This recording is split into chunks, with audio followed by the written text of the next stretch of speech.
Internet और इसकी history के बारे में जानेंगे।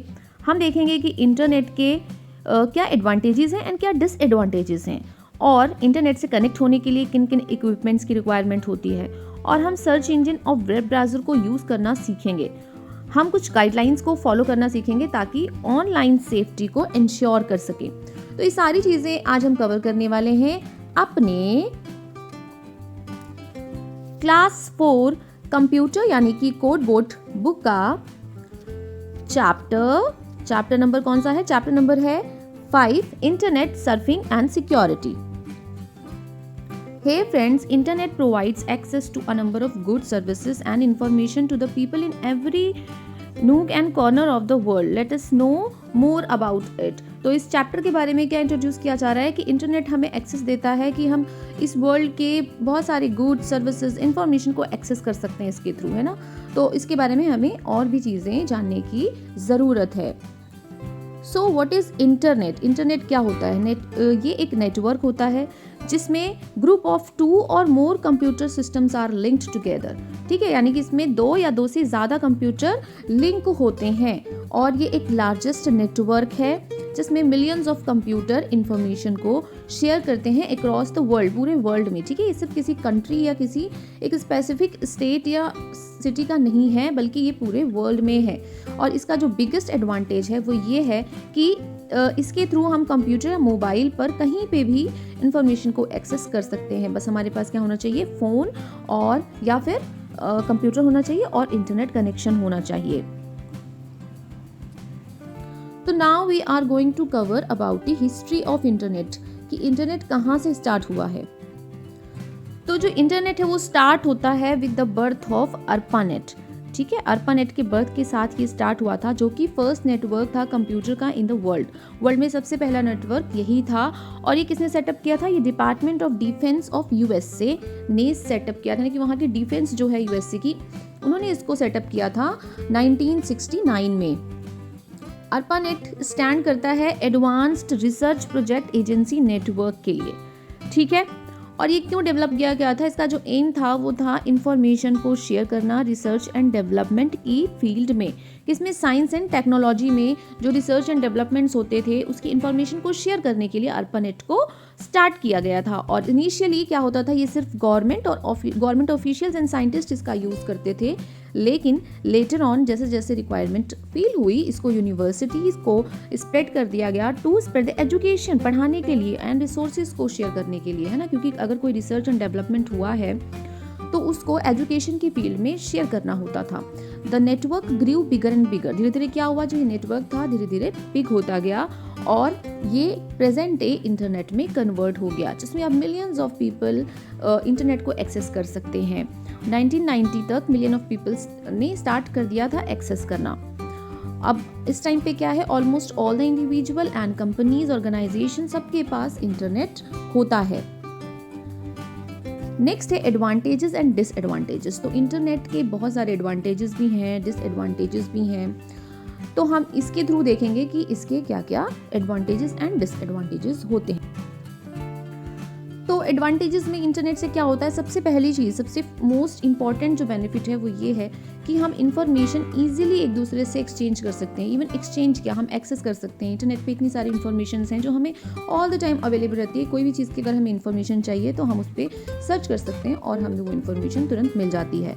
हम ईमेल सेंड और रिसीव कर सकते हैं बहुत ही फास्ट स्पीड में। हम ऑनलाइन गेम्स खेल सकते हैं, न्यू फ्रेंड्स बना सकते हैं, टेक्स्ट मैसेजेस एक्सचेंज कर सकते हैं थ्रू चैटिंग, हम कॉन्फ्रेंसिंग कर सकते हैं with the group of people, हम म्यूज़िक सुनते हैं, मूवीज़ देखते हैं, हम बुक्स बाय कर सकते हैं। इवन इंटरनेट पे भी बुक्स अवेलेबल होती हैं, सॉफ्ट कॉपीज़ पे हम उसको रीड कर सकते हैं, हम ड्रेसेस बाय कर सकते हैं, और उसके अलावा बहुत सारे प्रोडक्ट्स अवेलेबल होते हैं इंटरनेट पे जिनको हम बाय कर सकते हैं। ठीक है, इसके अलावा अब इसके डिसएडवांटेजेस क्या होते हैं? तो इंटरनेट में हम अपने फ्रेंड्स तो बनाते हैं, बहुत सारी गेम्स भी खेलते हैं, लेकिन हमारा उनसे कोई भी डायरेक्ट कनेक्शन नहीं होता है। जो भी हमारे फ्रेंड्स बने हैं या हमारी फैमिली से जो हम बात करते हैं, हमारा उनसे डायरेक्ट कनेक्शन नहीं रह जाता है। इसके अलावा क्या होता है, जो भी इंफॉर्मेशन हम एक्वायर कर रहे हैं इंटरनेट से, that may be not fully accurate, हो सकता है कि वो फुल्ली एक्यूरेट ना हो या फिर कुछ गलत इंफॉर्मेशन हमें वहाँ से मिल रही हो। और क्या होता है कि हम आजकल बहुत ही ज़्यादा टाइम स्पेंड करने लगे हैं इंटरनेट पे। बहुत सारी इररिलेवेंट वेबसाइट्स हम उसमें अपना टाइम स्पेंड करते रहते हैं, जिससे हमारा वर्क और हमारी स्टडी अफेक्ट होती है। और क्या है, साइबर क्राइम बढ़ रहा है। साइबर क्राइम में क्या होता है कि हमारी जो पर्सनल इंफॉर्मेशन है वो मिसयूज़ हो सकती है, और plenty of inappropriate content available है इंटरनेट पे, जो कि बच्चों के लिए या बहुत सारे लोगों के लिए एप्रोप्रिएट नहीं है। तो ये तो हो गई डिसएडवांटेजेस की बात। अब क्या है, requirements for the internet. Internet की रिक्वायरमेंट क्या, मतलब क्या क्या है, कैसे इंटरनेट को आप लगा सकते हो। तो कंप्यूटर सिस्टम, सबसे पहले तो एक कंप्यूटर सिस्टम होना बहुत ज़रूरी है। अगर आपके पास कंप्यूटर सिस्टम नहीं है तो फिर इंटरनेट कहाँ चलेगा, है ना। तो ये सबसे प्राइमरी नीड है। या फिर आपके पास मोबाइल डिवाइस होनी चाहिए। दूसरी चीज़ है मॉडेम होना चाहिए। इससे क्या होता है कि इंटरनेट कनेक्ट किया जाता है। ये शॉर्ट फॉर्म होती है मॉड्यूलेटर डेमोड्यूलेटर की, मॉड्यूलेटर डीमॉड्यूलेटर की शॉर्ट फॉर्म है, जिसको बोलते हैं मॉडेम। ये एक ऐसा डिवाइस है जो डाटा को रिसीव करता है इंटरनेट से एंड डाटा को सेंड करता है from your computer to the internet. ठीक है, मतलब वो इंटरनेट से डाटा रिसीव करेगा आपके सिस्टम में और आपके सिस्टम से डाटा सेंड करेगा इंटरनेट को। तो दो टाइप के मॉडेम होते हैं, एक होता है डायल अप मॉडेम, एक होता है डिजिटल मॉडेम। और तीसरी चीज़ क्या चाहिए, इंटरनेट कनेक्शन होना चाहिए। आपके पास मॉडेम है लेकिन आपके पास इंटरनेट प्रोवाइडर नहीं है, तो इसके लिए क्या होना चाहिए, आपके तो डायल अप और ब्रॉडबैंड कनेक्शन होना चाहिए। जो डायल अप कनेक्शन होता है वो थोड़ा सा लेस एक्सपेंसिव होता है इंटरनेट एक्सेस करने का, लेकिन ये इसकी स्पीड जो है वो थोड़ी सी स्लो होती है। इसको आप कंप्यूटर पे यूज़ कर सकते हैं, और इसमें एक डायल अप मॉडेम चाहिए होता है और एक रेगुलर टेलीफोन लाइन चाहिए होता है। तो ये पहले चलते थे जब टेलीफोन लाइन होती थी। इवन मोबाइल फ़ोन के जो आज सिम कार्ड होते हैं उसको भी यूज़ किया जाता है नेट चलाने के लिए। दूसरा होता है ब्रॉडबैंड, जो कि एक हाई स्पीड इंटरनेट कनेक्शन होता है। इसको भी हम कंप्यूटर से एक्सेस कर सकते हैं और इसके लिए एक डिजिटल मॉडेम आता है। Your computer is usually connected to internet the entire time it is on. जब तक ये ऑन रहेगा आपका कंप्यूटर इससे कनेक्टेड रहेगा। Next is internet service provider. तो अगर आपके पास सी सब है तो इंटरनेट सर्विस प्रोवाइडर से आप कॉन्टेक्ट करेंगे। डिफरेंट कंपनीज होती हैं, तो इसको बोलते हैं इंटरनेट सर्विस प्रोवाइडर, यानी कि ISP। ये हमें अलाउ करता है इंटरनेट यूज़ करने को on the basis of monthly charges. हम उनको मंथली चार्जेस पे करते हैं। तो कौन कौन सी कंपनीज हैं, BSNL है, एयरटेल है, टाटा इंडिकॉम है, रिलायंस, डेन एक्सेट्रा। तो ये सारे ISPs हैं जो इंडिया में यूज़ होते हैं। नाउ सर्च इंजन क्या होता है। तो मैनी टाइम्स क्या होता है कि जिसकी भी इंफॉर्मेशन हमें चाहिए उसका हमें URL या एड्रेस नहीं पता होता उससे रिलेटेड वेबसाइट्स का। तो हम क्या कहते हैं, ऐसी केस में हम एक सर्च इंजन ओपन करते हैं जहाँ पे हम किसी भी कीवर्ड को एंटर करके उससे रिलेटेड वेबसाइट्स तक पहुँच सकते हैं। तो सर्च इंजन क्या होता है, ये एक प्रोग्राम है जो सर्च करता है कलेक्शन ऑफ वेब पेजेस में जो इन्फॉर्मेशन हमें चाहिए उसको। ठीक है, तो हम कोई भी कीवर्ड को एंटर करते हैं और इसमें ये लिस्ट ऑफ वेबसाइट्स हमें शो करने लगता है रिलेटेड इन्फॉर्मेशन की। Many search engines use a program called spider. तो बहुत सारे सर्च इंजन्स स्पाइडर नाम का प्रोग्राम यूज़ करते हैं जो उन सारी वेब पेजेस को लिस्ट करके हमें दिखाता है जिसमें वो वर्ड या फ्रेज हो जो हमने एंटर किया है सर्च में। ठीक है, तो स्पाइडर क्या करता है, वो पेजेस को रीड करता है ऑन द वेबसाइट और हमें कैटलॉग बनाकर दे देता है। Hit is any web page name that list as a result of a search. तो जैसे आपने कोई चीज़ लिखा तो उसमें जो वो वर्ड आ रहा है ना वो हिट्स होता है, तो वो जहाँ पे उसको मिलता है वो उसको सर्च करके हमें शो कर देता है। Some popular search engines are Google, Bing and Yahoo. तो आजकल जो पॉपुलर चल रहा है सबसे ज़्यादा तो गूगल है, देन बिंग है, देन याहू है। तो ये सारे सर्च इंजन है जहाँ पे हम इंफॉर्मेशन को सर्च करते हैं। गूगल तो most of you are using. यहाँ पे हम क्या करते हैं, जो भी हमें इंफॉर्मेशन चाहिए उसको हम यहाँ टाइप करते हैं, सर्च करते हैं और बहुत सारी वेबसाइट्स उससे रिलेटेड ओपन हो जाती हैं। Next is web browser. Web browser क्या होता है, वेब ब्राउज़र और simply browser is a software program. ये एक सॉफ्टवेयर प्रोग्राम होता है जिसके थ्रू हम इंटरनेट को ओपन करते हैं और डिफरेंट वेबसाइट्स को ओपन करते हैं। यानी कि इसको ओपन करने के लिए भी हमें एक मीडियम की रिक्वायरमेंट होती है जिससे हम वेब ब्राउज़र कहते हैं। Mosaic was the first successful graphical web browser developed by Mark Andreessen and Eric Bina in 1992। ठीक है, एंड रिलीज इन 1993। तो 1993 में ये रिलीज हुआ था। More than one web browser can be installed on a single computer. तो हम चाहें तो एक कंप्यूटर में हम more than one web browser भी इंस्टॉल कर सकते हैं। Different types of web browser, अब कौन कौन से वेब ब्राउज़र होते हैं? माइक्रोसॉफ्ट एज है। Edge is the new web browser, ये नया वेब ब्राउज़र है विंडोज़ 10 में, ठीक है, जिससे हम seamless web seamlessly with many new features, जिससे हम ब्राउज कर सकते हैं वेब को सीमलेसली। माइक्रोसॉफ्ट इंटरनेट एक्सप्लोरर है। This web browser has been the most widely use, सबसे ज़्यादा ये यूज़ होता है। ये माइक्रोसॉफ्ट ने डेवलप किया था 1995 में as a supportive package to Microsoft Windows operating system, ठीक है। फिर है मोजिला फायरफॉक्स। मोजिला फायरफॉक्स क्या है? ये एक सेकेंड मोस्ट फेमस ब्राउज़र है after internet explorer. It can be use on several operating system. तो बहुत सारे ऑपरेटिंग सिस्टम होते हैं, ये भी हमने अपनी पिछली क्लासेस में पढ़ा था। तो ये बहुत सारे ऑपरेटिंग सिस्टम्स में वर्क करता है, including Windows, Macintosh and Linux. Google Chrome. Google Chrome is the browser developed by Google. ये गूगल ने डेवलप किया है और इट इज़ फास्टर है, सेफर है and easier to install and work on है, मतलब बहुत ईजीली आप इसको यूज़ कर सकते हो। फिर है माइक्रोसॉफ्ट एज। सबसे पहले माइक्रोसॉफ्ट एज के बारे में हम कैसे इसको ओपन कर सकते हैं, ठीक है। ये न्यू डिफ़ॉल्ट वेब ब्राउज़र है माइक्रोसॉफ्ट का, जो कि विंडोज़ 10 में इंक्लूडेड होता है। Starting Microsoft Edge. Microsoft Edge कैसे स्टार्ट करते हैं? इसके लिए क्या करना है? स्टार्ट आइकन पे जाना है, जिससे कि स्टार्ट मेनू ओपन होगा, वहाँ पे आपको मिलेगा माइक्रोसॉफ्ट एज।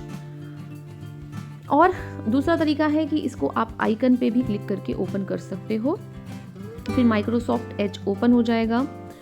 अगर आप इंटरनेट से कनेक्टेड नहीं है तो एक डायलॉग बॉक्स ओपन होगा जो आपको कनेक्ट करने को अलाउ करेगा। जब आप ब्राउजिंग फिनिश कर दोगे तो आपको यहाँ कॉर्नर में क्रॉस बटन मिलती है, उसको आप क्लोज कर दोगे और ये बंद हो जाएगा। या फिर आप प्रेस Alt+F4 भी प्रेस कर सकते हो, उससे भी आपका ओपन प्रोग्राम क्लोज हो जाता है। डिस्प्लेइंग अ स्पेसिफिक वेबसाइट या फिर वेब पेज। तो अगर आप चाहें तो आप कोई भी वेबसाइट को ओपन कर सकते हैं इसमें, ठीक है, अपने वेब ब्राउज़र में। उसके लिए क्या चाहिए होता है? एक एड्रेस चाहिए होता है वेब पेज का, जिसके थ्रू हम उसको ओपन करते हैं, ठीक है। तो ऐसा एड्रेस जिसके थ्रू वो ओपन होता है उसको बोलते हैं, वो होता है यूनिक एड्रेस, उसको बोलते हैं यूनिफॉर्म रिसोर्स लोकेटर या फिर शॉर्ट में URL। तो अगर आप एज यूज़ कर रहे हो तो सबसे पहले आपको उसको डालने के लिए ये इस सर्च बॉक्स में ही उसका एड्रेस लिखना होगा। और अगर आपके पास एड्रेस नहीं तो आप सिंपली उसका कोई कीवर्ड लिख के यहाँ पे सर्च पे क्लिक कर सकते हो और आपको उससे रिलेटेड वेबसाइट आपको दिख जाएंगी। तो क्या करना है? Click on address bar and start typing the address. यहाँ पे आपको क्लिक करना है और उस एड्रेस को टाइपिंग स्टार्ट करना है जो आप ओपन करना चाहते हो। जैसे ही आप टाइप करोगे आपको बहुत सारे सजेशंस यहाँ पे एज शो करने लगेगा जो कि रिसेंटली विजिट हुए हैं। If you find what you are looking for click it, save your time in further typing. अगर आपको कुछ दिख रहा है कि हाँ मुझे यही ओपन करना था तो आप उस पर क्लिक कर दोगे, ये वहाँ पे अपीयर हो जाएगा और आपकी वो सर्च में आ जाएगा। You can ignore the suggestion. अगर आपको लग रहा है कि नहीं है तो आप अपना सजेशन इसको इग्नोर करके अपना टाइपिंग कर सकते हो और एंटर की प्रेस कर दोगे और जो भी वेबसाइट आप ओपन करने वाले हो वो अपीयर हो जाएगी स्क्रीन पे। Update your knowledge. There is a star icon at the top of each web page. हर वेब पेज के यहाँ कॉर्नर में एक स्टार आइकन होता है, ठीक है। Clicking on this will provide you with 2 options. इससे क्या होगा? 2 ऑप्शंस आपको मिलेंगे। Assign the page to your favourite, या तो आप उसको फेवरेट लिस्ट में डाल लो या फिर इसको रीडिंग लिस्ट में डाल लीजिए। If the address uses the form http:// ये पूरा एड्रेस है, टाइप जस्ट माइक्रोसॉफ्ट, तो आप सिर्फ माइक्रोसॉफ्ट अगर एंटर करोगे तो बाकी का पार्ट क्या होगा? अपने आप अपीयर हो जाएगा और .com पीछे अपने आप से लग जाएगा। Guidelines for online safety. Online safety हम कैसे इंश्योर कर सकते हैं?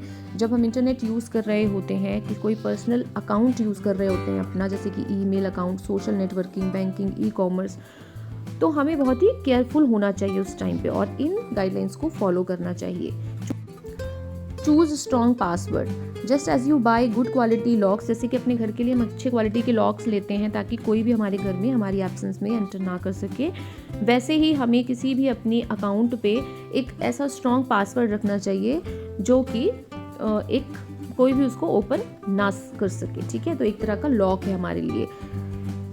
Any person may try to guess your password, तो अपना पासवर्ड कैसा बनाना है, एकदम यूनिक होना चाहिए, स्ट्रॉन्ग होना चाहिए और इजीली गेस नहीं किया जा सके स्ट्रेंजर्स के थ्रू, ऐसा होना चाहिए। नेवर स्टोर योर पासवर्ड, कभी भी अपना पासवर्ड स्टोर मत करिए, ठीक है। जब भी आप अपना कोई अकाउंट ओपन करेंगे तो आपको ब्राउज़र पूछेगा कि आपका पासवर्ड फ्यूचर के लिए वो सेव कर ले, ताकि आपको टाइप ना करना पड़े और आप जब भी सेम वेबसाइट यूज़ करो तो वो अपने आप से लॉगिन हो जाए। बट आपको कभी भी सेव नहीं करना चाहिए, जिससे कि आपकी सेफ्टी और आपके पर्सनल अकाउंट की बनी रहती है। नेवर ओपन अनट्रस्टेड ईमेल्स, ऐसे ईमेल्स को मत ओपन करिए जो कि अनट्रस्टेड है, जिसमें कि अटैचमेंट्स हो, लिंक्स हो, क्योंकि बहुत सारे स्कैम्स होते हैं इसमें। उसमें वायरस हो सकता है, ठीक है, जो आपके कंप्यूटर के लिए डेंजरस हो सकता है। यूज़ एंटीवायरस, हमेशा अपने सिस्टम पे एक अच्छा एंटीवायरस प्रोग्राम को इंस्टॉल करके रखना चाहिए और पूरे इसको एंटायर कंप्यूटर को स्कैन करता रहे। और इससे हम क्या होगा, हमारा जो सिस्टम है वायरसेस से फ्री रहेगा और कोई भी उस पर डाटा अटैक नहीं हो पाएगा। Antivirus is a software that is used to detect and remove viruses from a computer. It also protects your computer against a wide variety of threats. तो एंटीवायरस क्या होता है, ये हमारे सिस्टम से वायरसेस को रिमूव करता है और उसे प्रोटेक्ट करके रखता है और बहुत सारे थ्रेट्स से भी प्रोटेक्ट करता है। Never share your personal information, कभी भी अपनी पर्सनल इन्फॉर्मेशन किसी से भी शेयर नहीं करना चाहिए, जैसे कि आपका नेम क्या है, आपके घर का एड्रेस क्या है, आपका टेलीफोन नंबर क्या है, स्कूल नेम क्या है, ये सारी चीज़ें आपको किसी भी स्ट्रेंजर से शेयर करने की कोई ज़रूरत नहीं होती है। यूज़ प्राइवेट और incognito mode, always use private browsing while using the internet, ठीक है। Eight public places like an internet cafe, अगर आप कहीं बाहर पे इंटरनेट ब्राउज कर रहे हो तो आपको इनकॉग्निटो मोड को ओपन करना है। ये एक प्राइवेट मोड होता है, ठीक है, जिससे आपका कोई भी पासवर्ड स्टोर नहीं होगा और ये and data entered by you when you exit the browser, तो जो भी आपने उसमें डाटा एंटर किया जब आप एग्जिट कर दोगे तो वो उसको रिमूव कर देगा। Responsibilities of a digital citizen, जैसे कि आजकल हम सभी इंटरनेट यूज़ कर रहे हैं, मोबाइल फ़ोन्स यूज़ कर रहे हैं, कंप्यूटर्स यूज़ कर रहे हैं, तो इसलिए हमारी रिस्पॉन्सिबिलिटीज़ बनती हैं कुछ इन सब चीज़ों के लिए। तो अगर हम कोई भी डिजिटल इंफॉर्मेशन यूज़ कर रहे हैं तो इट मीन्स कि हम एक डिजिटल सिटीजन हैं। Some of the responsibility of a digital citizen while using the computer are, तो हमारी कुछ रिस्पॉन्सिबिलिटीज़ होती है। हमें अपने कंप्यूटर को एजुकेशनल पर्पस के लिए ही यूज़ करना चाहिए। स्कूल में अपने कंप्यूटर को सेफ एंड सिक्योर रखना चाहिए। अप्रोप्रिएट वेबसाइट्स को ही विजिट करना चाहिए लर्निंग को प्रमोट करने के लिए और एजुकेशनल पर्पस के लिए। अपनी कोई प्राइवेट इंफॉर्मेशन शेयर नहीं करना चाहिए। अगर आपने अपनी कोई आईडी या फिर कोई अकाउंट लॉगिन किया है तो जब आपका वर्क कंप्लीट हो जाए तो आप अपना वो आईडी या फिर अकाउंट लॉग आउट कर दें और अपना पासवर्ड किसी से भी शेयर ना करें। Respect others by using kind and courteous words when you are online, अगर आप ऑनलाइन हैं और आप किसी से बात कर रहे हैं ऑनलाइन तो रिस्पेक्टेड वर्ड्स का यूज़ कीजिए और ऐसे वर्ड्स यूज़ मत करिए जो किसी को हार्म करे, किसी को दुख पहुंचाए। कोई अगर मिसबिहेव कर रहा है तो उसको तुरंत नो कहना है जब आप ऑनलाइन हैं और अपने घर पे अपने से बड़ों को, अडल्ट को इन्फॉर्म करना है अगर कोई आपको उस पर परेशान कर रहा है, ठीक है। तो ये हो गई सारी चीज़ें जो आपको फॉलो करनी है रिगार्डिंग इंटरनेट। तो इन अ नट शेल हमने क्या पढ़ा, internet is the largest network, ये सबसे बड़ा नेटवर्क है जिसमें मिलियंस ऑफ कंप्यूटर कनेक्टेड हैं। ARPANET फर्स्ट नेटवर्क था कंप्यूटर का इन द वर्ल्ड। ISP क्या होता है, ये हमें इंटरनेट प्रोवाइड करता है on the monthly charges. Search engine से हम किसी भी पर्टिकुलर इंफॉर्मेशन को सर्च कर सकते हैं। वेब ब्राउज़र इंटरनेट को ब्राउज करने में यूज़ होता है। माइक्रोसॉफ्ट क्या है, एक डिफ़ॉल्ट वेब ब्राउज़र है विंडो 10 का। We should be careful while using the internet, ठीक है। जो अगर हम इंटरनेट यूज़ कर रहे हैं तो हमें केयरफुल रहने की ज़रूरत है। अब इसकी जो भी एक्सरसाइजेज एंड क्वेश्चन आंसर हैं अपने नेक्स्ट वीडियो में हम करेंगे। Thanks for watching.